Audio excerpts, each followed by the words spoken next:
અને હવે વાત કરવી છે ગુજરાતના આરોગ્ય મોડલની કે જેમાં જે પ્રસૂતા છે એની કેવી વ્યથા છે, કેવી પરિસ્થિતિ થાય છે એની વાત કરવી છે। છોટાઉદેપુરમાં પ્રાથમિક આરોગ્ય કેન્દ્રમાં હોબાળો થયો।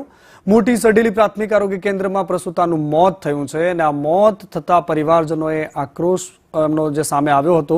હોસ્પિટલના સત્તાધીશો અને પરિવારજનોની આમને સામને આવી ગયા, એકબીજાને સામે આરોપ પ્રત્યારોપ થવા લાગ્યા। ડોક્ટરની ગેરહાજરીમાં નર્સે ડિલિવરી કરી હોવાની વાત સામે આવી છે। પરિવારજનોએ આરોપ લગાવતા કહ્યું કે એ ડોક્ટર નહોતા, નર્સે ડિલિવરી કરી અને એટલા જ માટે એનું મોત થયું છે।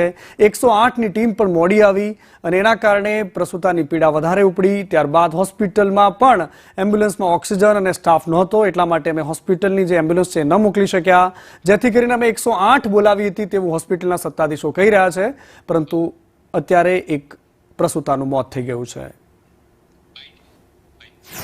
પ્રથમ દિવસે રાત્રે ત્યારે મારા મમ્મીને લઈને આવ્યા। મારા મમ્મીને લઈને આવ્યા તો એ દુખાવો બરાબર નહીં થતો એમ કરીને અહીં પાડી રાખી। 24 કલાક થઈ ગયા તો બી અહીં પાડી રાખી। પછી એ લોકો નહીં થાય એવું લાગે તો એ લોકોને આગળ રિફર કરવું જોઈએ ને, કે હજુ ટાઈમ બાકી છે તો કાં તો ઘરે મોકલી દેવું જોઈએ, કાં તો પછી એ લોકોને આગળ રિફર કરવું જોઈએ કે શું છે। તો એ ડોક્ટર હાજર હતા નહીં તારે। હા, ડિલિવરી થઈ ગઈ બરાબર। એ પછી મેં એમને ડિલિવરી થઈ ગઈ, લોહી નીકળવાનું ચાલુ થઈ ગયું બરાબર। એટલે એ બેન છે એમને બિલકુલ મેં વાત કરી કે લોહી નીકળવાનું ચાલુ થઈ ગયું, એટલે બેન મને બિલકુલ કોપરેટ નથી કરતા, મને નથી સાફ સફાઈ કરવા દેતા, મને નથી કઈ જોવા દેતા। અને આ સાક્ષીમાં છે અમારા માસી અને અમે 2 જણા હતા બરાબર। હવે સાફ સફાઈ નથી કરવા દેતા, મને કઈ જોવા નથી દેતા। પછી મેં એમને એવું કીધું કે ના, મારે તો આ લોહી દર વખતે નીકળે છે અને નોર્મલ છે અને થોડી વારમાં બંધ થઈ જશે।